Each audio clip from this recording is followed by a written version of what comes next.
Assalamualaikum dan selamat sejahtera. Bertemu kita di bahagian keempat, bab 1 Matematik tahun 4 teroka nombor. Di dalam video kali ini kita akan mempelajari pola bagi sesuatu nombor dan menganggarkan bagi suatu kuantiti. Kita terus saja pada pembelajaran yang pertama, iaitu pola nombor. Seperti sedia maklum, polar ini adalah sesuatu corak, okey, dan di mana di dalam matematik hanya terdapat dua sahaja polar, iaitu sama ada tertib menaik ataupun tertib menurun. Bagi tertib menaik, bagi pola sesuatu nombor bulat, operasi yang terlibat sama ada tambah ataupun darab. Manakala bagi pola nombor tertib menurun, bagi sesuatu nombor bulat, operasi yang terlibat mungkin tolak ataupun bahagi. Jadi jom kita lihat pada contoh yang telah disediakan. Jadi untuk contoh yang pertama, untuk melihat sesuatu pola yang terlibat, maka seperti biasa kita akan melihat urutan daripada kiri ke kanan. Maka kita akan dapat lihat di sini, nombor pertama, nombor kedua, nombor ketiga dan seterusnya. Dapat diperhatikan bahawa nombor kedua lebih besar daripada nombor yang pertama. Maka sudah pasti ini adalah tertib menaik. Langkah pertama kita sudah selesaikan, iaitu menentukan tertib sama ada menaik ataupun menurun. Langkah kedua pula, kita perlu mencari beza di antara dua nombor. Tak kisahlah murid nak ambil nombor pertama dengan nombor kedua ke, ketiga dengan keempat ke, terpulang. Janji dua nombor itu berturutan. Andai kata cikgu ambil nombor pertama dengan nombor kedua, kita mencari beza. Jadi kita buat tolak saja, 4 tolak 2, dapat jawapan dia 2. Maka kita akan tulis pola nombor pertama ni adalah tertib menaik 2, 2. Begitulah cara penulisan pola nombor. Baik, kita lihat ke contoh yang kedua. Dapat diperhatikan kita ada urutan nombor. Kita akan lihat dari kiri ke kanan. Nombor pertama 150, nombor kedua 140, nombor ketiga 130 dan nombor keempat yang diberi adalah 120. Jadi kita dapat terus sahaja ini adalah pola tertib menurun. Langkah pertama sudah selesai, menentukan tertib.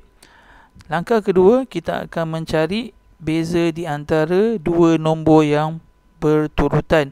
Jadi cikgu ambil tadi yang pertama dengan nombor pertama dengan nombor kedua. Jadi untuk contoh yang kedua ni, cikgu cuba ambil nombor kedua dengan nombor ketiga lah. Jadi kita tolak sahaja. Bila cari beza, pastikan nombor yang besar di atas lah. Cikgu buat tepi sini 140 tolak 130. Kita akan dapat beza dia adalah 10. Maka kita akan tulis bahawa pola bagi contoh yang kedua adalah tertib menurun 10, 10.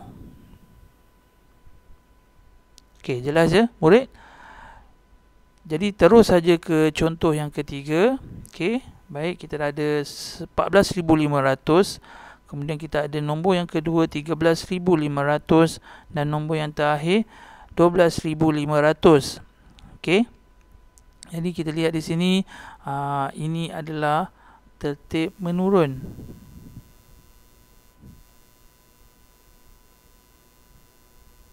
Baik. Kemudian langkah kedua, seperti biasa kita akan mencari beza di antara dua nombor yang berturutan. Jadi cikgu ambil balik semula nombor 1 dengan nombor 2. Kita ada 14,500 tolak 13,500. Jadi kita akan dapat bezanya adalah 1,000. Maka pola nombor bagi contoh yang ketiga adalah tertib menurun 1,000, 1,000. Bila murid telah berjaya menentukan pola yang terlibat, maka sudah pasti murid boleh mengagak ataupun menentukan nilai seterusnya dalam pola nombor tersebut. Jadi begitulah cara kita untuk menentukan pola bagi sesuatu nombor. Pada cikgu, kalau dalam bentuk gambar raja pula, bagi untuk soalan yang contoh yang pertama tadi tu, kita boleh letakkan sebeginilah. Pola menambah, tertib menaik 2, dan seterusnya lah. Bagi contoh yang kedua pula, itu tertib menurun 10, maka bila turun kita kena tolak lah. Yang nombor kedua kepada nombor ketiga pun kita tolak 10. Begitu dan seterusnya lah. Sama juga ni, sebab tertib menurun jadi tolak 1000. Ini digambarkan dalam bentuk gambar rajah. Jadi kita terus tengok kepada contoh latihan. Murid kalau nak cuba boleh stopkan sekejap video ni. Baik, soalannya, susun nombor-nombor di bawah mengikut tertib menurun dan seterusnya tulis nombor keempat dan kelima. Baik, di mana sudah pasti soalan ni minta kita buat pola tertib menurun. Cuma kita tak tahu tertib menurun dia berapa. Jadi kita lihat di sini dia uji murid dengan membandingkan nombor lah. Jadi murid kena membuat perbandingan. Kita ada 3 nombor di sini. 6,420, 6,620 dan 6,820. Dapat diperhatikan di sini nilai tempat pada ratus yang berbeza. Jadi bila tertib menurun, nombor besar yang pertama dan nombor kecil yang paling hujung lah di belah kanan. Jadi cikgu terus saja susun. Kita sedia maklum 6,820 yang paling besar, kemudian 6,620 dan akhir sekali adalah 6,420. Maka ini adalah tertib menurunnya. Seterusnya soalan minta kita tulis nombor keempat dan nombor kelima. Maksudnya nak nombor keempat dan nombor yang kelima.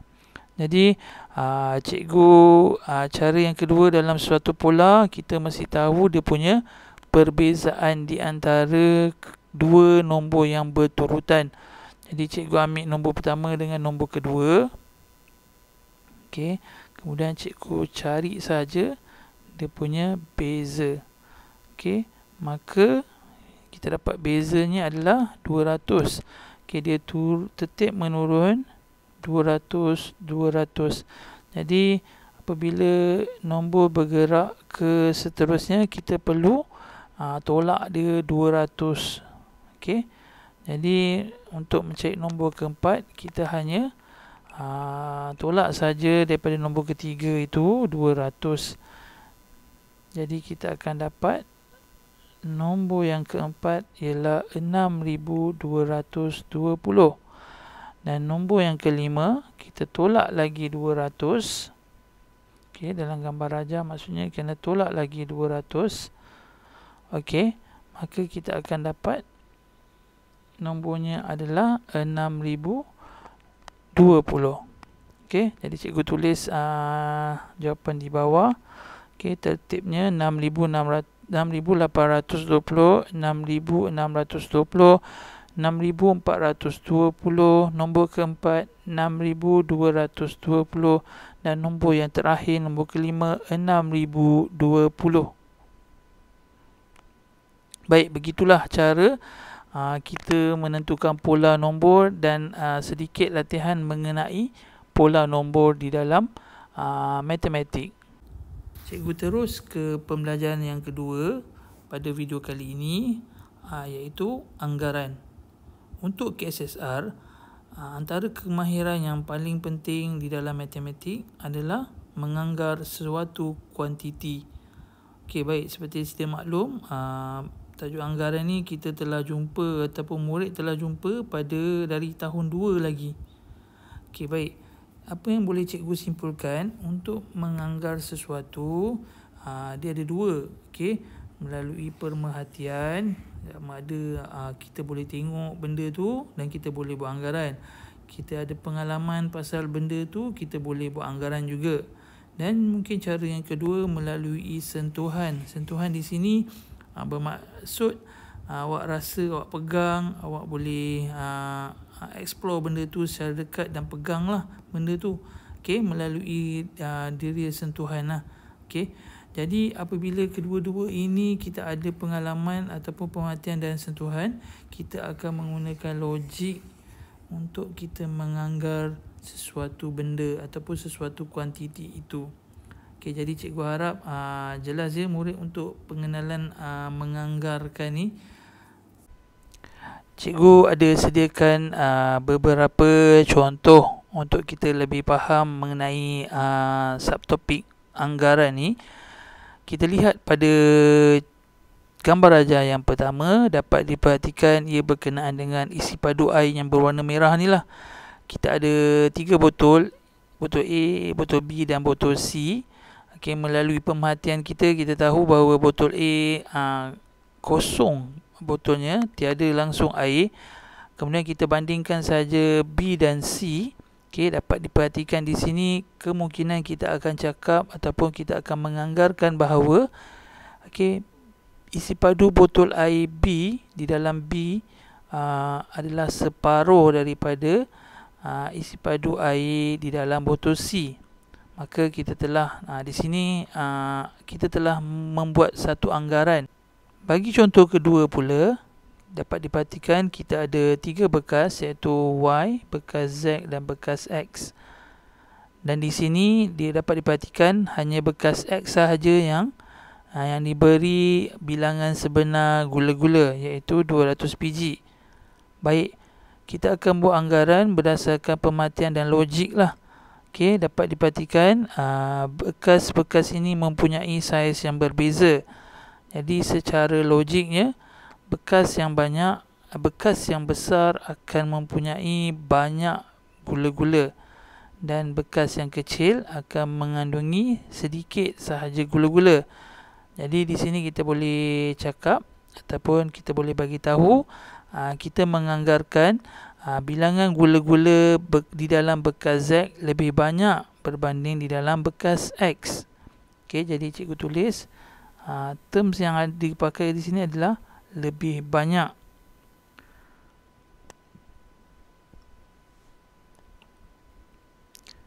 Manakala untuk bekas Y pula, kita mungkin akan menganggarkan bilangan gula-gula di dalam bekas Y lebih sedikit berbanding di dalam bekas X.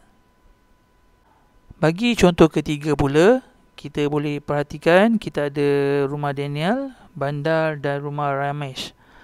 Okey, jika cikgu bertanya kepada murid siapakah yang akan sampai dulu di antara Daniel dan Ramesh di bandar kalaulah mereka bertolak pada masa yang sama. Jadi murid mesti akan menggunakan logik, maksudnya dengan menganggarkan jarak yang paling dekat pasti akan sampai dahulu. Jadi kita akan tengok, okey, di sini adalah jarak rumah Ramesh dengan bandar dan di sini pula rumah Daniel dengan bandar. Okey, jadi dapat kita anggarkan bahawa Ramesh akan sampai dulu di bandar berbanding Daniel. Ini kerana jarak di antara rumah Ramesh dan bandar adalah lebih dekat berbanding jarak rumah Daniel dengan bandar. So basically itulah cara kita menganggarkan sesuatu tanpa mengetahui nilai-nilai sebenarnya. Okey, kemungkinan kita akan menggunakan terms lebih banyak, lebih sedikit, lebih cepat, lebih lambat.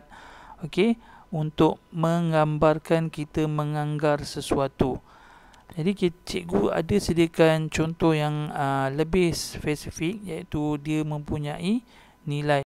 Jadi di sini murid terus boleh membuat satu logik, iaitu di mana melalui pemerhatian, bika K isi padu airnya adalah lebih sedikit ataupun kurang berbanding bikar L, maka logiknya isi padu air di dalam bikar K mesti lebih sedikit, iaitu kurang daripada 2000 ml.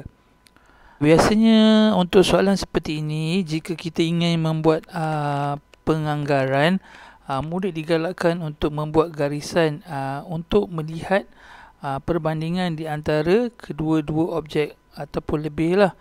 Di sini cara nak buat garisan mudah saja. Cikgu tarik daripada bikar K ni terus ke bikar K, pakai pembaris lah, seperti ini. Jadi nampak di situ kita boleh lihat bahawa bikar K isi padu airnya adalah separuh. Okey, separuh maksudnya 1/2 kan. Separuh daripada isi padu air di dalam bikar L. Jadi bila kita tahu separuh bermaksud bahagi 2. Jadi kita bahagi saja 2, 2000 ni, yang bikar isi padu bikar L ni, kita bahagi saja 2 dan kita akan dapat 1000. Maka kita menganggarkan bahawa bikar K mengandungi isi padu air lebih kurang 1000 ml. Jadi perlu ditegaskan di sini cara nak menulisnya seperti ini ya murid. Isi padu air di dalam bikar K adalah lebih kurang 1000 ml. Baik, kita pergi ke contoh yang seterusnya, di mana sekarang ni kita ada 3 bikar pula berbanding tadi 2 sahaja. Kita ada bikar K, bikar L dan bikar M. Mudah sahaja kalau dapat diperhatikan di sini.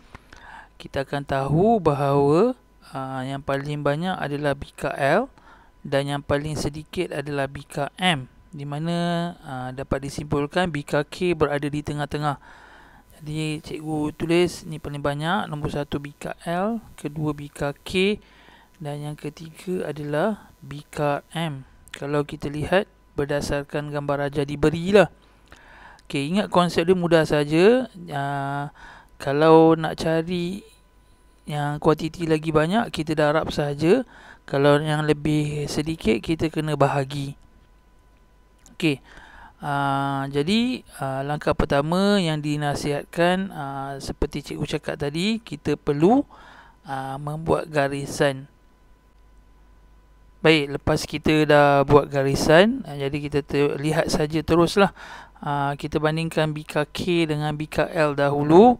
Dapat diperhatikan di sini, kita lihat secara lebih mudah jika ada garisan. Kita dapat lihat bahawa bikar L adalah 2 kali ganda. Maksud 2 kali ganda, maksud kat sini, kalau bikar L tu ada 1 bahagian, maksudnya bikar L ada 1 bahagian, maka dia ada 2 bahagian. Maka kita akan sebutnya 2 kali ganda lah.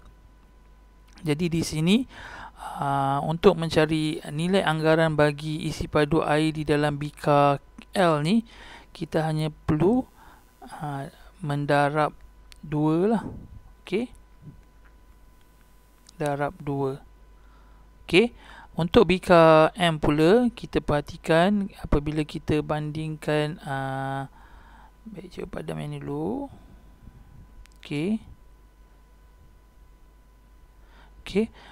Kita bandingkan bikar K dengan bikar M.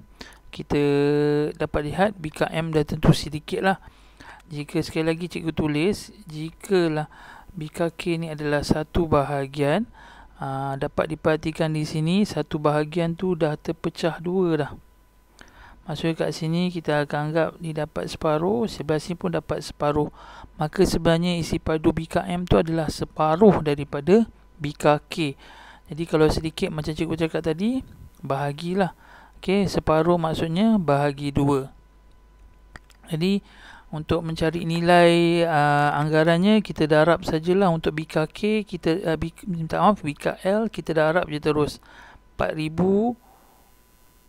Okey, sekejap. Kita guna warna hitam untuk bika KL.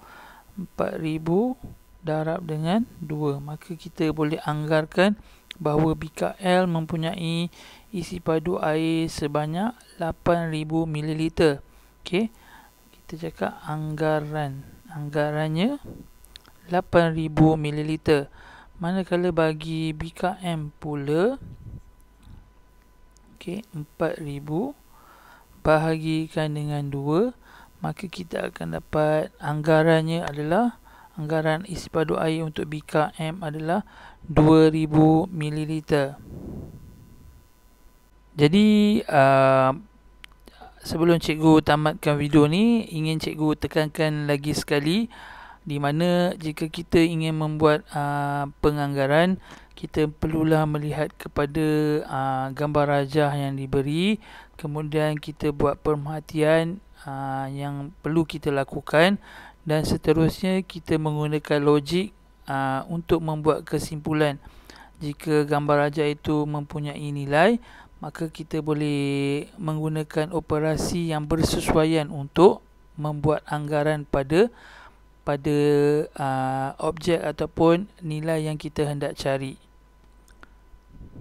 Baik, sampai di sini saja untuk video kali ini. Bertemu kita pada video yang akan datang. Terima kasih. Assalamualaikum.